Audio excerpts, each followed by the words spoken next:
ভর্তি পরীক্ষা পুনরায় নেয়ার দাবিতে মেডিকেলে ভর্তিচ্ছু শিক্ষার্থীদের মিছিলে পুলিশের ধাওয়া, লাঠিচার্জ। অযৌক্তিক দাবি মেনে নেওয়া হবে না জানালেন স্বাস্থ্যমন্ত্রী। দেশের ভাবমূর্তি নষ্ট করতেই বিদেশি নাগরিকদের হত্যা করছে একটি বিশেষ মহল। কোনোভাবেই এই ষড়যন্ত্র সফল হতে দেওয়া হবে না, মিরপুর সেনানিবাসে প্রধানমন্ত্রী।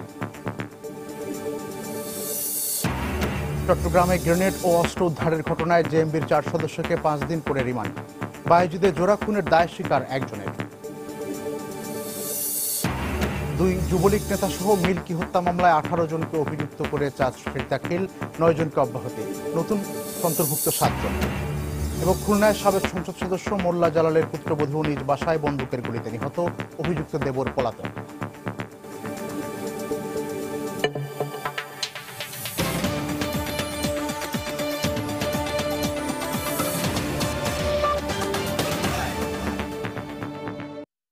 প্রবাসী সময়ের সঙ্গে আছি আমি মিজানুর রহমান। প্রশ্নপত্র ফাঁসের প্রতিবাদ জানিয়ে নতুন করে মেডিকেলে ভর্তি পরীক্ষা নেওয়ার দাবিতে বুধবারও আন্দোলন কর্মসূচি পালন করে ভর্তিচ্ছু শিক্ষার্থীরা।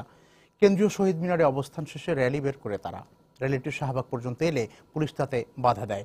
পরে দুপুরের দিকে আন্দোলনরত শিক্ষার্থীরা মিছিল নিয়ে স্বাস্থ্য অধিদপ্তরের দিকে যাওয়ার চেষ্টা করলে কারওয়ান বাজারের কাছে এসে পুলিশের বাধার মুখে পড়ে। চলমান এই আন্দোলনে একাত্মতা ঘোষণা করে বিক্ষোভে অংশ নেন বিভিন্ন মেডিকেল কলেজ ও বিশ্ববিদ্যালয়ের শিক্ষার্থীরা। শাহবাগে প্রায় 2 ঘন্টা অবস্থানের পর মহাখালী স্বাস্থ্য অধিদপ্তর ঘেরাওয়ের উদ্দেশ্যে রওনা হলে কারওয়ান বাজারে পুলিশের সাথে সংঘর্ষ বাধে। পরে পরিস্থিতি নিয়ন্ত্রণে আনতে পুলিশ শিক্ষার্থীদের উপর লাঠিচার্জ করে। তবে পুলিশ বলছে শিক্ষার্থীদের বুঝিয়ে শুনেই রাস্তা থেকে সরিয়ে দিয়েছেন তারা। তারা একটা মেয়ের পায়জামা ছিঁড়ে ফেলছে। তারা কোন সাহসে একটা মেয়ের গায়ে হাত তুলবে? তারা লাঠিচার্জ করবে, তাদেরকে অত্যাচার করবে এবং তারা পেপার স্প্রে দিবে। কেন আমাদের স্টুডেন্ট ছেলে মেয়েদের এভাবে কেন মারা হইলো? মেসেজ ছিল ওরা যতই স্বাস্থ্য মন্ত্রণালয়ের কথা বলুক, বিশেষ করে পিএম কার্যালয়ে বসে পড়তো, সো দ্যাট আমরা ওদেরকে বুঝিয়ে সুঝিয়ে আমাদেরকে এই এলাকা থেকে ব্যাক করে শাহবাগের দিকে দিয়েছি। এর আগে কেন্দ্রীয় শহীদ মিনার থেকে মিছিল বের করে বুধবার 12টার দিকে শাহবাগে আসেন শিক্ষার্থীরা। এই সময় পুলিশের বাধার মুখে ব্যারিকেড ভাঙার চেষ্টা করেন তারা। শিক্ষার্থীদের সাথে পুলিশের ধস্তাধস্তি হয়। এক পর্যায়ে ব্যারিকেড ভেঙে শাহবাগ চৌরাস্তা বন্ধ করে সেখানেই বসে পড়েন তারা। সন্ধ্যা 5:30টা পর্যন্ত শাহবাগে অবস্থানের ঘোষণা দিলেও 2 ঘন্টা অবস্থানের পর তারা স্বাস্থ্য অধিদপ্তর ঘেরাওয়ের উদ্দেশ্যে শাহবাগ ছেড়ে যায়। রাজপথ কোনো সুখের জায়গা নয়, কিন্তু আমরা এত কষ্ট করে আমরা এখানে আন্দোলন করছি, আমাদের দাবি আদায় না হওয়া পর্যন্ত আমরা আন্দোলন থেকে সরে যাব না। এত বড় একটা প্রফেশন যেটা আপনাদের জীবন বাঁচাবে, যারা জনগণ, তাদের জন্য। এর আগে সকাল 10টার দিকে কেন্দ্রীয় শহীদ মিনারে অবস্থান নেন ভর্তিচ্ছু শিক্ষার্থী ও অভিভাবকরা। এ সময় প্রগতিশীল ছাত্র জোট ও ঢাকা ও সলিমুল্লাহ মেডিকেল সহ বিভিন্ন মেডিকেলের শিক্ষার্থীরা কর্মসূচির সাথে একাত্মতা প্রকাশ করেন। শিক্ষার্থীদের দাবি, ভর্তি পরীক্ষা বাতিল ও পুনরায় পরীক্ষা নেয়ার ঘোষণা না দেয়া পর্যন্ত তাদের আন্দোলন চলবে। আমাদের এই দাবি হচ্ছে মেডিকেলে পুনরায় ভর্তি পরীক্ষা নিতে হবে। We want re exam. যারা কষ্ট করে পড়ছে, 3 মাস 4 মাস ধরে 18 ঘন্টা ধরে পড়ছে, তার প্রকৃত মেধাবীরা কিন্তু চান্স পায়নি। যারা এই জালিয়াতি করে আসছে, আমরা চাই না তারা এইসব সরকারি মেডিকেলে ডিএমসি সলিমুল্লাহর মতো, সোহরাওয়ার্দীর মতো ঐতিহ্যময় মেডিকেলকে তারা কলঙ্কিত করুক। এদিকে ভর্তি পরীক্ষা বাতিল ও প্রশ্ন ফাঁস রোধে ঢাকা বিশ্ববিদ্যালয় সহ সারা দেশের সব শিক্ষা প্রতিষ্ঠানে বুধবার ধর্মঘটের ডাক দেয় প্রগতিশীল ছাত্র জোট। প্রায় 19 দিন মেডিকেল ভর্তিচ্ছু শিক্ষার্থীরা পরীক্ষার ফলাফল বাতিল ও পুনঃ পরীক্ষার দাবিতে আন্দোলন করে আসছে। এমআর আমিন, সময় সংবাদ, ঢাকা। এদিকে অযৌক্তিক আন্দোলন করে দাবি আদায় করা যাবে না বলে মন্তব্য করেছেন স্বাস্থ্যমন্ত্রী মোহাম্মদ নাসিম। তিনি বলেন, মেডিকেলে ভর্তি প্রক্রিয়া চলছে, নতুন করে কোনো কিছুই করা সম্ভব নয়। মেডিকেল ভর্তি পরীক্ষা পুনরায় নেয়ার দাবিতে আন্দোলনরত শিক্ষার্থীদের উদ্দেশ্যে বুধবার দুপুরে সচিবালয়ে তিনি এ মন্তব্য করেন। রাস্তায় আন্দোলন করে কোনো দাবি, কোনো অযৌক্তিক দাবি আদায় করা যায় না। আমাদের অবস্থা পরিষ্কার আছে। এগুলো অহেতুক কিছু লোক এগুলো করছে। সবকিছু চলছে, মেডিকেল কলেজও চলছে, ভর্তিও চলছে, তো উস্কানি আছি। এবং ভবিষ্যতে এই ধরনের যারা কোচিং সেন্টার, তাদেরকে মেডিকেলের ব্যাপারে, কোচিং সেন্টারের ব্যাপারে আমরা এটা বন্ধ করে দেবো। বাংলাদেশের ভাবমূর্তি নষ্ট করার জন্য একটি বিশেষ মহল পরিকল্পিতভাবে বিদেশি নাগরিকদের হত্যা করছে বলে মন্তব্য করেছেন প্রধানমন্ত্রী শেখ হাসিনা। তবে যত চেষ্টাই করা হোক না কেন, দেশকে অস্থিতিশীল করার কোনো ষড়যন্ত্রই সফল হতে দেয়া হবে না বলে তিনি মন্তব্য করেন। বুধবার সকালে রাজধানীর মিরপুর সেনানিবাসে এক অনুষ্ঠানে প্রধানমন্ত্রী একথা বলেন। 2009 সালের ফেব্রুয়ারিতে পিলখানা হত্যাকাণ্ডের শিকার সশস্ত্র বাহিনীর কর্মকর্তা জাতিসংঘ শান্তিরক্ষী বাহিনীতে কিংবা কর্মরত অবস্থায় অন্য কোনো দুর্ঘটনায় মৃত্যুবরণ করেছেন সেনা, নৌ ও বিমান বাহিনীর এমন 68 কর্মকর্তার পরিবারের সদস্যদের জন্য মিরপুরের ডিওএইচএসে নির্মাণ করা হয়েছে 74টি ফ্ল্যাট। সেনানিবাসের স্টাফ কলেজে পরিবারের সদস্যদের কাছে ফ্ল্যাটের চাবি হস্তান্তর করেন প্রধানমন্ত্রী। এ সময় তিনি বলেন, অনেক বাধা বিপত্তি অতিক্রম করে পিলখানার নির্মম হত্যাকাণ্ডের বিচার করা হয়েছে। বিচার কার্যকে দেরি করানো বা তাকে বাধাগ্রস্ত করা এবং বারবার নানা ধরনের প্রতিবন্ধকতারও আমাদের সম্মুখীন হতে হয়। বিশেষ করে এটা নিশ্চয়ই আপনারা যদি একটু স্মরণ করেন দেখবেন যে বিএনপি জামাতপন্থী যে আইনজীবীরা ছিল তারা কিন্তু ওই পিলখানা হত্যাকাণ্ডের যে আসামি তাদের পক্ষে ছিল। 800-র উপর আসামি, প্রায় 800-850-র কাছাকাছি, তাদের পক্ষ হয়ে লড়েছে বিএনপি জামাতপন্থী আইনজীবীরা। শেখ হাসিনা বলেন, আইন শৃঙ্খলা পরিস্থিতির অবনতি ঘটিয়ে দেশকে অস্থিতিশীল করার ষড়যন্ত্র চলছে। 2 বিদেশি হত্যাকাণ্ড এই ঘটনার প্রমাণ বলেও মন্তব্য করেন তিনি। এটা কোনো দুর্ঘটনা না, এটা খুব পরিকল্পিতভাবেই কোনো মহল এই ধরনের ঘটনা ঘটাচ্ছে। যে যখন আমরা একটা অর্জন করি বা বিদেশে প্রশংসিত হই তখন এমন একটা ঘটনা হয় যাতে বাংলাদেশের ভাবমূর্তিটা নষ্ট হয়। তবে আমি এটুকু আপনাদের আশ্বাস দিতে পারি যে আজকে বাংলাদেশের অবস্থাটা আন্তর্জাতিক পরিমণ্ডলে এমন জায়গায় দাঁড়িয়েছে যে এই ধরনের ঘটনা ঘটিয়ে বাংলাদেশকে কেউ অস্থিতিশীল করতে পারবে না, এবং এই জন্য সকলের সহযোগিতা চাই যে আপনারা সকলে সবসময় এ ব্যাপারে সতর্ক থাকবেন। এর আগে সেনানিবাসে পৌঁছে সামরিক বাহিনীর কমান্ড্যান্ট ও স্টাফ কলেজের জন্য নবনির্মিত একাডেমিক ভবন শেখ হাসিনা কমপ্লেক্সের উদ্বোধন করেন প্রধানমন্ত্রী। শাহ আলী জয়, সময় সংবাদ, ঢাকা। বিদেশিদের উপর হামলার আশঙ্কার বিষয়ে বাংলাদেশ সরকারকে সতর্ক করা হয়েছে। বিদেশি কূটনীতিকদের এমন দাবি উড়িয়ে দিয়ে স্বরাষ্ট্রমন্ত্রী আসাদুজ্জামান খান কামাল জানিয়েছেন, কোন রাষ্ট্রের গোয়েন্দা সংস্থা বাংলাদেশ সরকারকে কোনো তথ্য দেয়নি। বুধবার সকালে রাজধানীর খামারবাড়িতে এক অনুষ্ঠান শেষে সাংবাদিকদের তিনি একথা বলেন। সব সন্দেহকেই আমরা মাথায় নিয়ে কাজ করছে আমাদের গোয়েন্দারা। সব সন্দেহকেই আমরা অমূলক মনে করছি না, আমরা সবগুলোই ধারণা আমরা নিচ্ছি।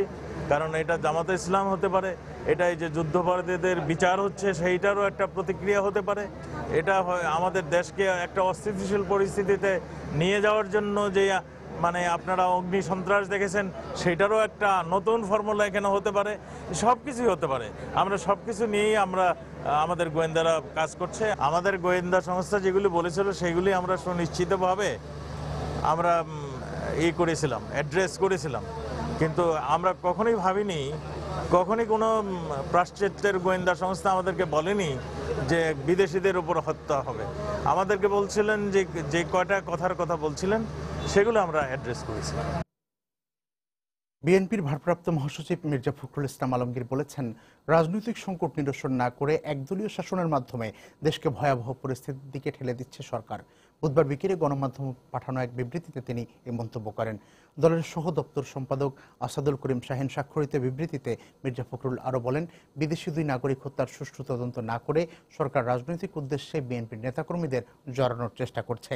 তিনি বলেন, এই ঘটনায় বিএনপিকে দোষারোপ করে প্রকৃত ঘটনা থেকে জনগণ ও আন্তর্জাতিক দৃষ্টিকে ভিন্ন খাতে প্রবাহিত করতে চাইছে সরকার।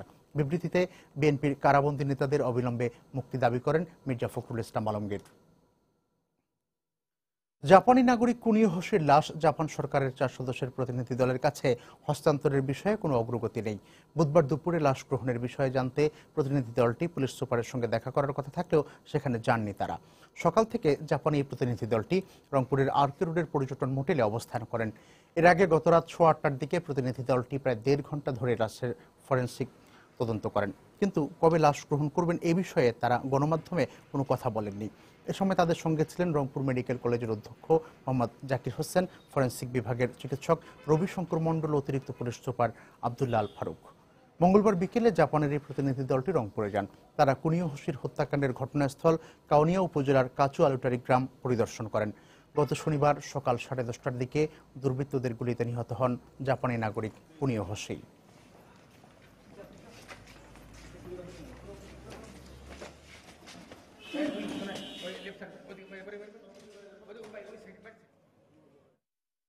চট্টগ্রামের জঙ্গি আস্তানা থেকে গ্রেনেড ও অস্ত্র উদ্ধারের ঘটনায় আটক জেএমবির 4 সদস্যকে 5 দিন করে রিমান্ড মঞ্জুর করেছেন আদালত। বুধবার বিকেলে মেট্রোপলিটন ম্যাজিস্ট্রেট আব্দুল কাদের এই আদেশ দেন। পুলিশ জানায়, দুপুরে 4 জনকে আদালতে হাজিরের পর 10 দিন করে রিমান্ড আবেদন করা হয়। এ সময় দুপক্ষের আইনজীবীদের শুনানি শেষে প্রত্যেককে 5 দিন করে রিমান্ডে পাঠানোর নির্দেশ দেন বিচারক। সোমবার রাতে কর্ণফুলী থানার খোয়াজনগর জঙ্গি আস্তানা থেকে অস্ত্র ও গ্রেনেড সহ জেএমবির 5 সদস্যকে আটক করা হয়। সে সময় একজন গ্রেনেড বিস্ফোরণে মারা যান। এই 5 জন সহ মোট 6 জনের নাম উল্লেখ করে সকালে 3টি মামলা দায়ের করে পুলিশ।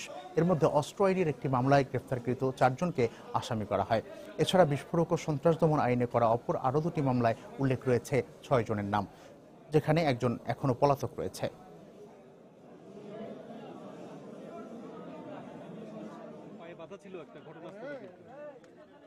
কর্ণফুলী থানায় 3টি মামলা হয়েছে। একটি হচ্ছে আপনার বিস্ফোরক আইন, সন্ত্রাস বিরোধী আইন এবং অস্ত্র আইন। এই 3টি মামলায় বিজ্ঞ আদালত আব্দুল কাদের মহাদের কোর্টে 10 দিন রিমান্ড চেয়েছিলেন এবং বিজ্ঞ আদালত শুনানি শেষে প্রত্যেকটি মামলায় 5 দিনকে রিমান্ড মঞ্জুর করেছে। সদরঘাটের একটা মামলা ছিল, এই মামলাটা বিজ্ঞ আদালত আগামী 30 অর্থাৎ রবিবারে ওই শুনানির দিন ধার্য রেখেছেন। এদিকে চট্টগ্রামের বায়েজিদে মাজারে জোড়া খুনের ঘটনায় আদালতে স্বীকারোক্তিমূলক জবানবন্দি দিয়েছে গ্রেপ্তারকৃত জেএমবি সদস্য বাবু। বুধবার বিকেলে মেট্রোপলিটন ম্যাজিস্ট্রেট ঝলক রায়ের আদালতে সেই জবানবন্দি দেয়। এর আগে কড়া নিরাপত্তায় তাকে আদালতে তোলা হয়। এ সময় হত্যাকাণ্ডে জড়িত থাকার কথা স্বীকার করে বিচারকের কাছে 164 ধারায় জবানবন্দি দেয় বাবু। জবানবন্দির রেকর্ড শেষে তাকে কর্ণফুলী থানার মামলার রিমান্ডের জন্য গোয়েন্দা পুলিশের হেফাজতে রাখার নির্দেশ দেন বিচারক। গত সোমবার আজিমপাড়া থেকে গ্রেনেড সহ বাবুকে আটক করে ডিবি। মঙ্গলবার তার দেওয়া স্বীকারোক্তি অনুযায়ী হত্যাকাণ্ডে ব্যবহৃত দা উদ্ধার করা হয়। গত 4 সেপ্টেম্বর বায়েজিদ এলাকায় মাজারে ঢুকে 2 জনকে কুপিয়ে হত্যা করা হয়।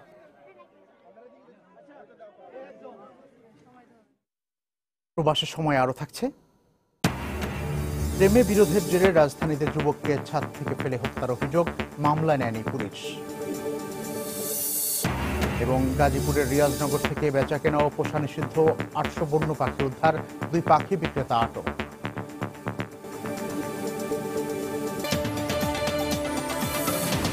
ঢাকা মহানগর যুবলীগ দক্ষিণের সাংগঠনিক সম্পাদক রিয়াজুল হক খান মিল্কি হত্যা মামলায় 18 জনকে অভিযুক্ত করে অধিকতর তদন্ত প্রতিবেদন দাখিল করেছে পুলিশের ক্রিমিনাল ইনভেস্টিগেশন ডিপার্টমেন্ট সিআইডি।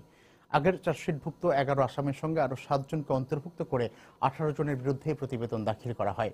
এছাড়াও অভিযোগপত্রে 9 জনকে মামলা থেকে অব্যাহতি দেওয়ার সুপারিশ করা হয়েছে, আর 4 জনকে পলাতক দেখিয়ে গ্রেফতারি পরোয়ানা জারি করা হয়। পলাতক 4 জনের 2 জন হলেন ঢাকা মহানগর যুবলীগ উত্তরের সাবেক সাংগঠনিক সম্পাদক সাখাওয়াত হোসেন চঞ্চল ও কেন্দ্রীয় যুবলীগের উপ ত্রাণ ও সমাজ কল্যাণ বিষয়ক সম্পাদক রফিকুল ইসলাম চৌধুরী। বৃহস্পতিবার আদালতে চার্জশিট গ্রহণের বিষয়ে শুনানি হবার কথা রয়েছে। 2013 সালের 29 জুলাই রাতে গুলশানে হত্যা করা হয় মিল্কিকে। এ ঘটনায় মিল্কির ছোট ভাই রাশেদুল হক 11 জনের নাম উল্লেখ করে গুলশান থানায় একটি হত্যা মামলা দায়ের করেন। খুলনায় আওয়ামী লীগ নেতা ও সাবেক সংসদ সদস্য মোল্লা জালাল উদ্দিনের বড় ছেলে কামাল উদ্দিন হেলালের স্ত্রী রাব্বি সুলতানা লিপি মাথায় গুলিবিদ্ধ হয়ে মারা গেছেন।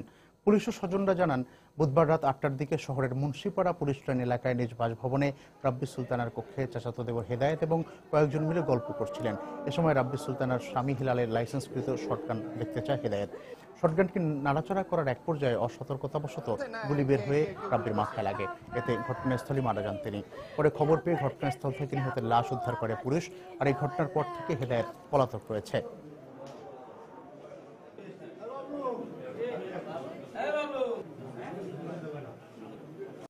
আমার আম্মু, আমার খালামণি আর হেদায়েত চাচু, তা ওরা অনেক হাসাহাসি করতেছিল, সাথে পুচকেটাও তাদের সাথে খেলা করতেছিল। হঠাৎ করে হেদায়েত চাচু বললো কি যে দেখি বড় ভাইয়ের বন্দুকটা বের করেন, তো তার বাবা বন্দুক বের করছে। তা হেদায়েত চাচু মজা করতেছিল যে আমি দেয়াল ভেদ করে যে মিমিরে গুলি মেরে দেবো, ঠিক আছে। তো তখন হচ্ছে এরকম করে মজা করতে করতে দাম করে একটা শব্দ শুনছি। বাবা আমি তো কিছুই দেখিনি, কিছুই জানতে পারিনি। আত্মহত্যা না ডাকাতি না কি, এরকম কোনো দিন দেখতে নেই। প্রাথমিকভাবে যেটা জানতে পেরেছি, জালাল সাহেবের ভাইপো হেদায়েত সে বুঝতে পারেনি যে বন্দুকটার মধ্যে গুলি ছিল। এই হাসতে হাসতে অন্যান্য তার আত্মীয় স্বজনও ছিল ভেতরে, এই যিনি মারা গেছেন তার ছোট বোনও ছিল। হাসতে হাসতে বলছে গুলি করব গুলি করব, ও তো বুঝতে পারেনি যে এর মধ্যে গুলি ছিল, তো শ্যুট করছে আর একটা গুলি ছিল তার মধ্যে, সে গুলিতে সে নিহত হয়েছে। সিলেটের শিশু সামিউল আলম রাজন হত্যার প্রধান আসামি কামরুল ইসলামকে দেশে ফিরিয়ে আনা হচ্ছে। তাকে ফিরিয়ে আনতে 12 অক্টোবর সৌদি আরব যাচ্ছেন পুলিশের 3 কর্মকর্তা। বুধবার বিকেলে পুলিশ কোয়ার্টার্স থেকে গণমাধ্যমে পাঠানো এক প্রেস বিজ্ঞপ্তিতে এই তথ্য জানানো হয়। যে 3 পুলিশ কর্মকর্তা সৌদি আরবে যাচ্ছেন তারা হলেন পুলিশ হেডকোয়ার্টার্সের অতিরিক্ত পুলিশ সুপার মাহবুবুল করিম, সিলেট মেট্রোপলিটন পুলিশের অতিরিক্ত উপ পুলিশ কমিশনার মোহাম্মদ রহমাতুল্লাহ এবং সহকারী পুলিশ কমিশনার নিজামুদ্দিন। গত 8 জুলাই সিলেটে শিশু রাজনকে ছুরির অপবাদ দিয়ে পিটিয়ে হত্যা করে দুর্বৃত্তরা। ওই ঘটনার তদন্ত শেষে কামরুল সহ 13 আসামির বিরুদ্ধে চার্জশিট দাখিল করা হয়। এর মধ্যে 10 জন আসামিকে আগেই গ্রেফতার করা হয়েছে। ঘটনার 2 দিন পর কামরুল সৌদি আরবের জেদ্দায় পালিয়ে যায়। এরপর প্রবাসী বাংলাদেশিরা সেখানে তাকে আটক করে পুলিশের কাছে সোপর্দ করে।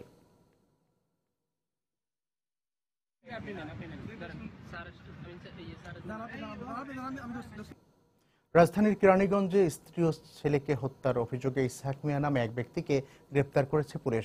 স্ত্রী পরকীয়ায় আসক্ত এমন সন্দেহ থেকে ইসহাক তার স্ত্রী ও ছেলেকে হত্যা করেছে বলে পুলিশের কাছে সে স্বীকার করেছে। মঙ্গলবার রাতে কেরানীগঞ্জ মডেল থানার পূর্ব মান্দাইলে এই ঘটনা ঘটে। পুলিশ জানায়, ইসহাক একটি মামলায় 14 বছর সাজা খেটে বছরখানেক আগে মুক্তি পায়। বিয়ে করে 2 সন্তানের জননী শাহেদাকে। স্ত্রী পরকীয়ায় আসক্ত এমন সন্দেহে গত কয়েকদিন ধরে ইসহাকের সঙ্গে কলহ চলছিল। এর জের ধরে স্ত্রী শাহেদা বেগমকে কুপি ও সৎ ছেলে ফয়সালকে শ্বাসরোধ করে হত্যা করে ইসহাক। এই ঘটনায় আহত হয়েছে নিহত ফয়সালের বোন জান্নাত। তবে তাকে উদ্ধার করে ঢাকা মেডিকেল কলেজ হাসপাতালে ভর্তি করা হয়েছে।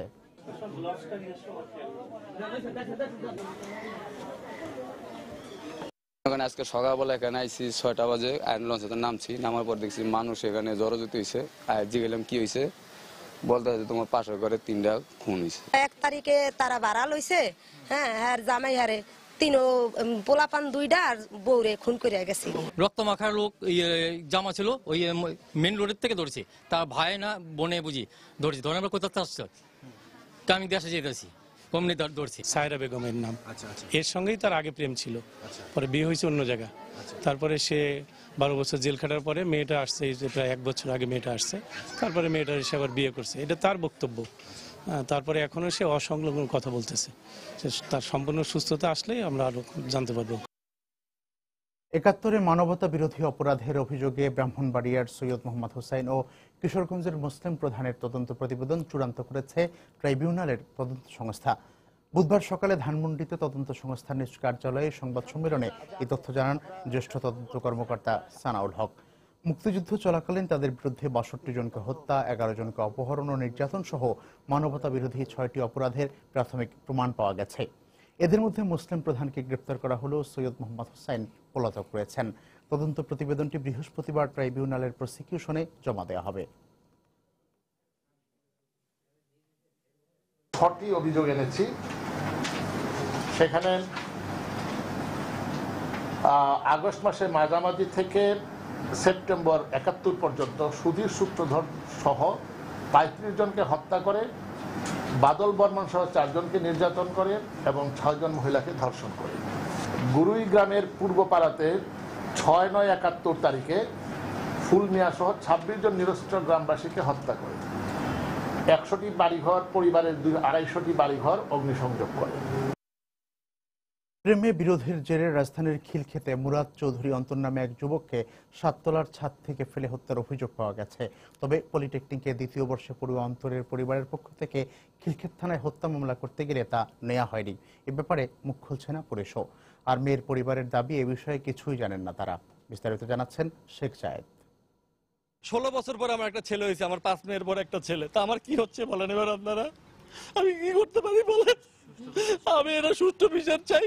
ঢাকা মেডিকেলের মর্গে ছেলের লাশের অপেক্ষায় বাবা। 5 বোনের এক ভাই উত্তরা আইসিটি পলিটেকনিক ইনস্টিটিউটের 2য় বর্ষের ছাত্র মুরাদ চৌধুরী অন্তর। থাকতেন খিলক্ষেতে। একই এলাকার 9ম শ্রেণীর এক ছাত্রীর সাথে প্রেমের সম্পর্কে জড়ান তিনি। অন্তরের বাবার অভিযোগ, মেয়ের বাড়ির কেউ ছাদ থেকে ফেলে হত্যা করেছে তার ছেলেকে। ছাদের উপরে মনেরই নিচের থেকে উঠে ওকে ধাক্কা মারছে ছাদের থেকে। মনির নিচেই দোকান, যে বিল্ডিং এর নিচে ওই নিচে হলো মনিরের দোকান। সুইসাইড করার মন মানসিক ছেলে নাই। মেয়ের মার হয়তো আমার ছেলের কাছে পরক গিয়ে ধরা পড়ে গেছে। 11টা মেসেজ আর 25টা ফোন আওয়ার পরে মনে করেন ওই অন্য সেন্সে গেছে গা, আমার ডাক দেশ নাই ঘুমেতে উঠতে মনে করেন উড়া দিয়ে। মঙ্গলবার রাত 8:30টার দিকে খিলক্ষেতের উত্তরপাড়া মেম্বার বাড়ি এলাকার এই বাসার সামনেই আছড়ে পড়ে অন্তরের দেহ। উনি বলছে যে আমি 6 তলা ভাড়াটিয়া, পরিচয় দিয়ে 7 তলা ভাবির কাছ থেকে চাবি নিয়ে বলছে আমার ছাদে কাপড় আছে, একটু আমার চাবিটা দেন। ছেলে হিসেবেও খুব ভালো ছিল, যে ওর সাথে কোনো কারোর সাথে কোনো সমস্যা বা কিছু এগুলা শুনি নাই। 2 তলা থেকে লাফ দিলেও 5 ফিট দূরে চলে যাই, তাহলে 7 তলা থেকে লাফ দিলে অবশ্যই সে এই রাস্তায় পড়তো না, সে বাড়িতে চলে যেত। আমার মনে হচ্ছে না যে এটা মানে আত্মহত্যা। অভিযোগের আঙুল যার দিকে তিনি বলছেন অন্তরের নিহত হওয়ার বিষয়ে কিছুই জানেন না। এটা সম্পূর্ণ মিথ্যা কথা, আমি আসলে কিছুই জানি না এই ব্যাপারে। আচ্ছা, ওরা বলছে যে একটা রিলেশন ছিল আপনার মেয়ের সাথে, এটা আসলে কি? মানে আসলে এটাও মিথ্যা কথা। আমি একটু জানি যে আমার মেয়েকে উত্তপ্ত করছে। থানায় জিডির ভিত্তিতে ময়না তদন্ত হলেও অনেক চেষ্টার পরও এ বিষয়ে কথা বলেননি খিলক্ষেত থানার কোনো কর্মকর্তা। শেখ জায়েদ, সময় সংবাদ, ঢাকা। এবার প্রবাসের খবর। প্যারিসের বন নোবেলে অনুষ্ঠিত হলো জমজমাট কনসার্ট। এতে গান পরিবেশন করেন বাংলাদেশের জনপ্রিয় সঙ্গীত শিল্পী জেমস। পুরো কনসার্টে ছিল ফ্রান্স প্রবাসী বাংলাদেশ ও স্থানীয় তরুণদের উপচে পড়া ভিড়। অনুষ্ঠানের শুরুতে গান করেন ইউরোপের জনপ্রিয় শিল্পী আরিফ রানা। অনুষ্ঠান উপস্থাপনায় ছিলেন মোহিত। আয়োজক সংস্থার প্রধান রানা শিকদার অনুষ্ঠান সফলভাবে সমাপ্ত করতে পেরে সবাইকে কৃতজ্ঞতা জানিয়ে ভবিষ্যতে আরও বড় কনসার্ট করার প্রত্যয় ব্যক্ত করেন।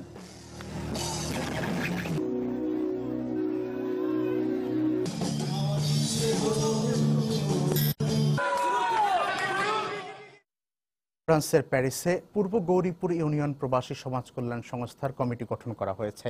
প্যারিসের ক্যাথসিমায় গ্রাম বাংলা রেস্টুরেন্টে সিলেটের বালাগঞ্জ উপজেলার পূর্ব গৌরীপুর ইউনিয়ন প্রবাসীদের উপস্থিতিতে আলহাজ জয়নাল আবেদিনকে সভাপতি ও শেখ আব্দুল মুকিতকে সাধারণ সম্পাদক করে 51 সদস্য বিশিষ্ট কমিটি গঠন করা হয়। নিজ এলাকার নবাগত প্রবাসীদের প্রাথমিক সমস্যার সমাধানে ও বাংলাদেশি কমিউনিটিকে শক্তিশালী করার লক্ষ্যে কমিটি গঠন করা হয়েছে। আলহাজ জয়নাল আবেদিন এর সভাপতিত্বে শেখ মোহাম্মদ বদরুল হকের পরিচালনায় বক্তব্য রাখেন শেখ আব্দুল মুকিত, মির্জা কায়েস, শেখ মঞ্জুর আহমদ, জাহাঙ্গীর আলম, আব্দুল হালিম তালুকদার সহ সংগঠনের অন্যান্য নেতা।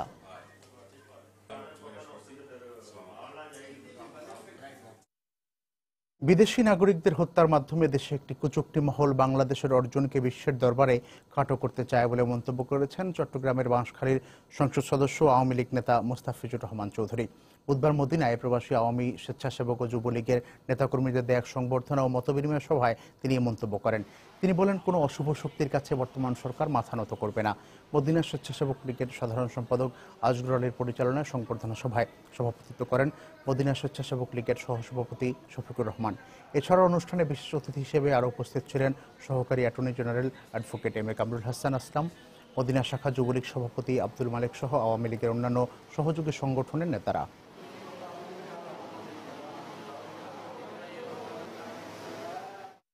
শিশু কিশোরদের অনবদ্য পরিবেশনায় কানাডার টরেন্টোতে নৃত্যানুষ্ঠান সাউন্ড অফ ঘুংরু অনুষ্ঠিত হয়েছে।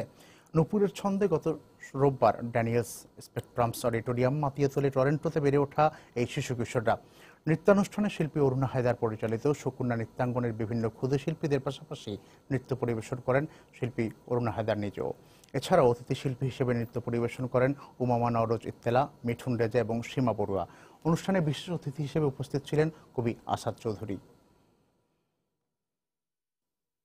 বাণিজ্যমন্ত্রী তোফায়েল আহমেদ বলেছেন, যুক্তরাষ্ট্র জিএসপি না দিলেও সবাই একযোগে কাজ করলে বাংলাদেশ অনেক দূর এগিয়ে যাবে। বুধবার রাজধানীর সোনারগাঁও হোটেলে এক সংলাপে বাণিজ্যমন্ত্রী কথা বলেন। Bangladesh is growing and it will grow more. We tried our best to get this duty-free quota-free market access, which we got from most of the countries excepting US. Rana Plaza is not only the story of Bangladesh. We consider Rana Plaza collapse as a wake-up call. Most of the R&D industries are now going to be compliant. So, Bangladesh has a bright prospect. পরীক্ষা পদ্ধতিতে আরও উন্নতির জন্য আগামী বছর থেকে SSC ও SSC পরীক্ষার MCQ অংশ পরীক্ষার প্রথম ভাগে অনুষ্ঠিত হবে। এছাড়া 2017 সাল থেকে এমসিকিউ প্রশ্নের 10 নম্বর কমিয়ে আনা হবে। বুধবার সচিবালয়ে পাবলিক পরীক্ষা সংস্কার সংক্রান্ত এক সভায় এই সিদ্ধান্ত নেওয়া হয়েছে বলে সাংবাদিকদের জানান শিক্ষামন্ত্রী। মূল বিষয়টা হচ্ছে যে পরীক্ষা পদ্ধতি আমাদের উন্নত করতে হবে এবং যুগোপযোগী করতে হবে, এবং সেজন্য আমরা পরীক্ষা পদ্ধতি পরিবর্তন করতে চাই। এসএসসি এবং এইচএসসিতে 2017 সাল থেকে যখন সালে যে পরীক্ষা হবে সেই সময় থেকে আমরা এমসিকিউতে যে 40 নম্বর বা যত নম্বর যেখানে থাকুক 10 নম্বর করে কমিয়ে দেওয়া হবে। আগামী 16 সালে যে পরীক্ষা হবে সেই পরীক্ষায় আমরা এমসিকিউর যে পরীক্ষা থাকে এই পার্টটা দুটো পার্টে পরীক্ষা হয়, এমসিকিউ এবং অন্যান্য বিষয় একই সঙ্গে। তো ওই পার্টটা শেষে হয়, আমরা এই পার্ট থেকে এমসিকিউ এর পার্টটা আগে নিয়ে নেব। ইঙ্গিত দিলেই বোঝা যায় যে কোনটা উত্তর, এবং এগুলো নিয়ে আমাদের জন্য সামাল দেওয়া খুবই প্রশ্ন।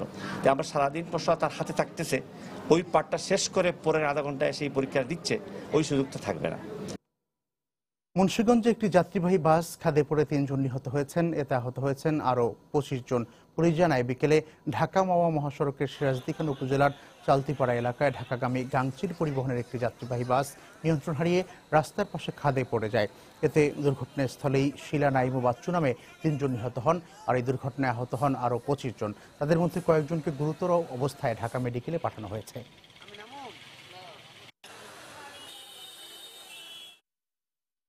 গাজীপুরের রিয়াজনগরে অভিযান চালিয়ে বেচাকেনা ও পোষা নিষিদ্ধ 800 বন্য পাখি উদ্ধার করেছে বন অধিদপ্তর। আটক করা হয়েছে 2 পাখি বিক্রেতাকে। বন অধিদপ্তর দাবি করেছে তারা খেয়ে পাখি বিক্রেতারা রাজধানী ছেড়ে গাজীপুরে আস্তানা গেড়েছে। উদ্ধার করা পাখির মধ্যে রয়েছে কালো মাথা ও সাদা মুনিয়া, লাল মাথা টিয়া আর তোতা পাখি। সব মিলিয়ে পাখির সংখ্যা 800। বন অধিদপ্তর জানিয়েছে বুধবার ভোররাতে গাজীপুরের চৌরাস্তার পাশে জিয়ানগরের একটি বস্তিতে অভিযান চালিয়ে এই পাখিগুলো উদ্ধার করা হয়। আটক করা হয় লাল মিয়া ও নজরুল নামের 2 পাখি বিক্রেতাকে। তারা দুজনই স্বীকার করলেন একই অপরাধে আগেও বন অধিদপ্তর তাদের আটক করেছিল।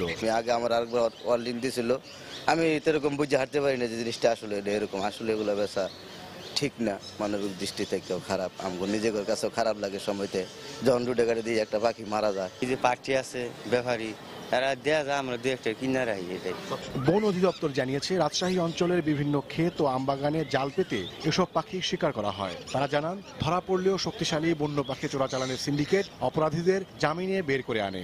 দেশের বন জঙ্গলে এই পাখিগুলো থাকে, এদের আবাসস্থল আসলে বনে। ফলে গভর্নমেন্টেই নির্ধারণ করছে যে বনের পাখি ধরা যাবে না, মারা যাবে না, বিক্রি করা যাবে না। মোবাইল কোর্টের মাধ্যমে শাস্তি হয়, কিন্তু হায়ার কোর্ট থেকে আবার জামিন পেয়ে যায়, এটাই সমস্যা। তো এটার পিছনে কিন্তু শক্তিশালী একটা চক্র আছে। পরে উদ্ধার করা পাখি ও আসামিদের ভ্রাম্যমাণ আদালতের সামনে হাজির করা হয়। 2 আসামিকে 1 বছর করে কারাদণ্ড দেন আদালত। অন্যদিকে সদুয়েক পাখি ঢাকা বিশ্ববিদ্যালয়ের কার্জন হলে এবং বাকি পাখিগুলো বোটানিক্যাল গার্ডেনে উড়িয়ে দেওয়া হয়। ওমর ফারুক, সময় সংবাদ, ঢাকা। বোকা বাক্সে বন্দী যেন পুরো দুনিয়া। এই টেলিভিশনের মধ্য দিয়ে পুরো পৃথিবীর সংস্কৃতি আর সভ্যতার সঙ্গে পরিচয় ঘটছে শিশু কিশোরদের। আবার এই টেলিভিশনই পরিচয় করাচ্ছে নানা ধরনের সহিংসতার সঙ্গে। সিনেমা কিংবা নাটকে দেখানো অ্যাকশন বা অপরাধমূলক অনুষ্ঠান কি প্রভাব ফেলছে শিশুদের মনে? সাম্প্রতিক ঘটনা বলছে এই প্রভাব সমাজের জন্য বেশ ক্ষতিকর। কিশোর বয়সের আত্মঘাতী সিদ্ধান্তে প্ররোচনা যোগাচ্ছে এই ধরনের অনুষ্ঠান। মনোবিজ্ঞানীরা মনে করেন এ বিষয়ে প্রয়োজন অভিভাবকদের নজরদারি আর রাষ্ট্রের সঠিক নির্দেশনা। রিপোর্ট পারমিতা হিমের। বয়সটাই উচ্ছলতার, কিন্তু পাঠ্যপুস্তকার পরীক্ষার বাইরে এই শিশু কিশোরদের জীবন বন্দি টেলিভিশনের পর্দায়। কি দেখছে তারা টেলিভিশনে? টেলিভিশন আমি 2-3 ঘন্টা দেখি, এবং আমি খেলাধুলাটা বেশি দেখি এবং মুভিটা বেশি দেখি। ছোটবেলা থেকে আমরা অ্যাকশন মুভি দেখে আসছি, তখন মনে করেন আমি নিজে মানুষের মাথার মধ্যে তখন হিউম্যান ব্রেনে তখন সেটা ঘুরঘুর করতে থাকে। তখন মানুষকে বলে আমি এই অ্যাকশনটা একজনকে মারবো। এই মনোবিজ্ঞানী মনে করেন এর বিরূপ প্রভাব পড়ছে তাদের মনে। যে ভায়োলেন্ট রোলটা প্লে করছে মুভিতে বা ভিডিওর মধ্যে, সে নিজেকে ওই জায়গায় প্লেস করে ফেলে, আইডেন্টিফাই করে সেও তখন চেষ্টা করে এই ধরনের কাজ। আগস্ট মাসে পাবনায় মারা যায় 11 বছর বয়সী আরাফাত রহমান। হত্যাকারী প্রতিবেশী 3 শিশুর কাছ থেকে জানা যায় টিভিতে দেখা অপহরণের দৃশ্য অনুকরণ করে তার গলায় ফাঁস লাগিয়েছিল তারা। একই সময়ে নাটোরে এক সহপাঠীকে খুন করে 5 লাখ টাকা মুক্তিপণ দাবি করে এরা। আটকের পর স্বীকারোক্তিতে তারা বলেছে একটি হিন্দি সিরিয়াল দেখে টাকার জন্য খুনের পরিকল্পনা করেছিল 15 বছর বয়সী এই 3 কিশোর। এদিকে গাজীপুর কিশোর সংশোধন কেন্দ্রে ক্রমেই বাড়ছে অপরাধী কিশোরের সংখ্যা। এবছরের জানুয়ারি থেকে আগস্ট পর্যন্ত এই সংশোধনাগারে আগত কিশোরের সংখ্যা পর্যবেক্ষণ করে এ তথ্য জানা যায়। তবে সংস্থাটির দায়িত্বরত কর্মকর্তা মনে করেন এই বিষয়ে পর্যাপ্ত গবেষণার অভাব রয়েছে। আমি মনে করি না যে ওটা দিয়ে এই শিশু কিশোরদের মধ্যে অপরাধ প্রবণতার বিস্তৃতিকে বিচার করা যাবে। আমাদের সুসংহত কোনো স্টাডি নেই। তবে এই মনোবিজ্ঞানী মনে করেন সামাজিক নানা অস্থিরতার কারণে বাড়ছে কিশোর অপরাধ। ওরা শিক্ষকদের কাছ থেকে কোনো আদর্শ পায় না, এদের সামনে কোনো স্বপ্ন নাই এবং হতাশাই তাদের সামনে সবচেয়ে বেশি। হতাশার ইম্প্যাক্টটা বা প্রভাবটা বিভিন্নভাবে বিকাশ পেতে পারে তাদের মধ্যে। কেউ হয়তো ক্রাইম করতে পারে, কেউ নিজেকে হার্ম করে, যেমন দেখতে পাই আমরা অনেকে আত্মহত্যা করে। উন্নত দেশগুলোর মতো রেটিং পদ্ধতি চালু করা হলে অভিভাবকদের জন্য সুবিধা হবে বলে মনে করেন এই মনোবিজ্ঞানী। আর এ ব্যাপারে সরকারি নীতিমালা প্রয়োজন বলেও মনে করেন তিনি। জাতীয়ভাবে কিছু নীতিমালা থাকা দরকার। পারমিতা হিন, সময় সংবাদ, ঢাকা। আন্তর্জাতিক প্রসঙ্গ। সিরিয়ায় জঙ্গিদের বিরুদ্ধে অব্যাহত রুশ বিমান হামলার মধ্যে এবার কাস্পিয়ান সাগর থেকে দেশটিতে আইএসের অবস্থানে রকেট হামলা চালানোর কথা জানালো রাশিয়া। কাস্পিয়ান সাগরে মোতায়েন থাকা রাশিয়ার 4টি রণতরী থেকে সিরিয়ায় জঙ্গি গোষ্ঠীটির 11টি ঘাঁটিতে ক্ষেপণাস্ত্র হামলা চালিয়ে তা ধ্বংস করে দেওয়া হয় বলে দাবি করে রুশ প্রতিরক্ষা মন্ত্রণালয়। বুধবার প্রায় 1500 কিলোমিটার দূর থেকে জঙ্গিদের লক্ষ্য করে 26টি রকেট ছোড়া হয় বলে জানানো হয়।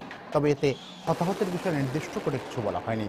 একই দিন রুশ বাহিনীর সহায়তায় সিরিয়ার স্থলবাহিনী হামা ও ইদলিব শহরের সশস্ত্র জঙ্গিদের বিরুদ্ধে বড় ধরনের অভিযান চালায়। গত 30 সেপ্টেম্বর রাশিয়া সিরিয়ায় বিমান হামলার শুরু করার পর এটি প্রথম যৌথ অভিযান।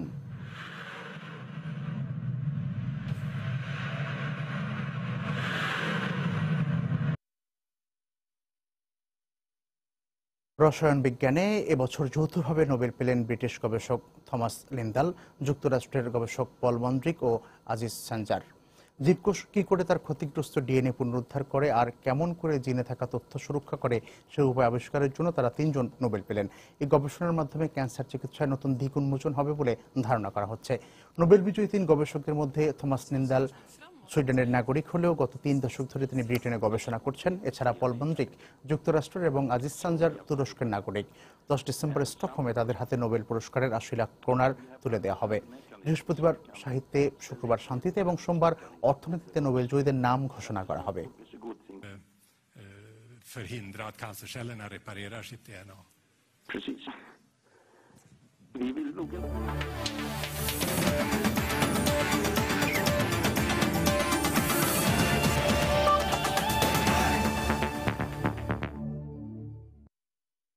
খেলার খবর। ত্রিদেশীয় আন্তর্জাতিক টি-20 শারীরিক প্রতিবন্ধী ক্রিকেট টুর্নামেন্টে চ্যাম্পিয়ন হয়েছে বাংলাদেশ।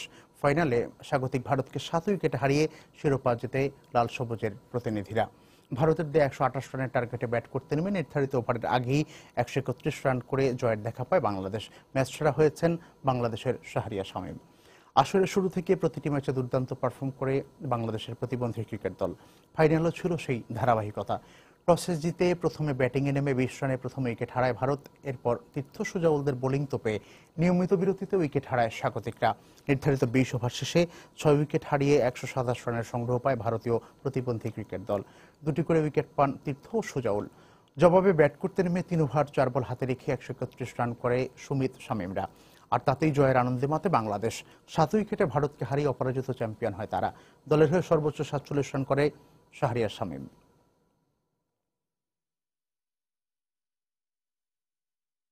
নভেম্বরে বাংলাদেশের বিপক্ষে টেস্ট সিরিজ খেলতে সম্মত হয়েছে জিম্বাবুয়ে।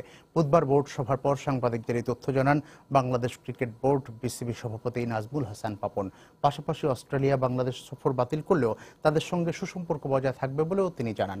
এছাড়া সম্প্রতি বাংলাদেশের ক্রিকেটে ঘটে যাওয়া বিষয়গুলোর জন্য গণমাধ্যমকে পাশে থাকার আহ্বান জানান বিসিবি সভাপতি। জিম্বাবুয়ে প্রিন্সিপালি হ্যাজ এগ্রিড যে এখানে তারা আসতে রাজি, কিন্তু স্কেজুলিংটা আমরা এখনো করিনি। যেহেতু আমি যাচ্ছি, আশা করি আইসিসির মিটিংয়ে ওখানে বসে আমরা ঠিক করব, ফাইনাল করব। কনফার্ম না হয়ে মানে মানুষের কথা শুনে বা আন্দাজ করে কিছু না লেখাই ভালো এখন, বিশেষ করে যেটা নাকি ক্রিকেটের বা আমাদের দেশের সিকিউরিটির স্বার্থের বিরুদ্ধে যেতে পারে। ফিফা প্রেসিডেন্ট সেপ ব্ল্যাটারকে 90 দিনের জন্য সাময়িক বরখাস্ত করেছে বিশ্ব ফুটবলের নিয়ন্ত্রক সংস্থাটির এথিক্স কমিটি। ব্ল্যাটারের বিরুদ্ধে সুইডিশ কর্তৃপক্ষ ফৌজদারি তদন্ত শুরুর পর তার বিষয়ে সিদ্ধান্ত নিতে এই সপ্তাহে বৈঠকে বসে ফিফার এথিক্স কমিটি। গত সোমবার থেকে শুরু হওয়া ওই বৈঠকের তৃতীয় দিন বুধবার তাকে সাময়িক বরখাস্তের সিদ্ধান্ত নেয় কমিটি। ৭৯ বছর বয়সী ব্ল্যাটারের বিরুদ্ধে ফিফার জন্য নেতিবাচক বেশ কিছু চুক্তি সইয়ের অভিযোগ আনে সুইডিশ কর্তৃপক্ষ। সেই সঙ্গে ইউরোপিয়ান ফুটবল অ্যাসোসিয়েশন উয়েফার সভাপতি মিশেল প্লাতিনিকে অবৈধ উপায়ে অর্থ দেওয়ার অভিযোগ আনা হয় তার বিরুদ্ধে। বুধবারের এই বৈঠকে ব্ল্যাটারকে সাময়িক বরখাস্ত করা হলো। প্লাতিনির বিষয়ে এখনও কোনো সিদ্ধান্ত নেয়নি কমিটি। অনেকদিন ধরেই ফিফার প্রধান স্পন্সর প্রতিষ্ঠানগুলো ব্ল্যাটারের পদত্যাগের দাবি জানালেও চাপের মুখে কোনো অবস্থাতেই সরে না দাঁড়ানোর ঘোষণা দেন সুইস নাগরিক সেপ ব্ল্যাটার।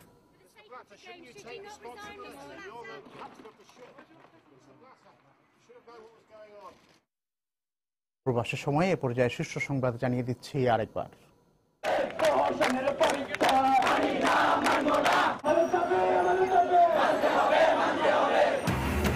ভর্তি পরীক্ষা পুনরায় নেওয়ার দাবিতে মেডিকেলে ভর্তিচ্ছু শিক্ষার্থীদের মিছিলে পুলিশের ধাওয়া, লাঠিচার্জ। অযৌক্তিক দাবি মেনে নেওয়া হবে না জানালেন স্বাস্থ্যমন্ত্রী। দেশের ভাবমূর্তি নষ্ট করতেই বিদেশি নাগরিকদের হত্যা করছে একটি বিশেষ মহল। কোনোভাবেই এই ষড়যন্ত্র সফল হতে দেওয়া হবে না মিরপুর সেনানিবাসে প্রধানমন্ত্রী। চট্টগ্রামে গ্রেনেড ও অস্ত্র উদ্ধারের ঘটনায় জেএমবির 4 সদস্যকে 5 দিন করে রিমান্ড। বায়েজিদে জোড়া খুনের দায় স্বীকার একজনের। 2 যুবলীগ নেতাসহ মিল্কি হত্যা মামলায় 18 জনকে অভিযুক্ত করে চার্জশিট দাখিল, 9 জনকে অব্যাহতি, নতুন অন্তর্ভুক্ত আরও 7। এবং খুলনায় সাবেক সংসদ সদস্য মোল্লা জালালের পুত্রবধূ নিজ বাসায় বন্দুকের গুলিতে নিহত, অভিযুক্ত দেবর পলাতক।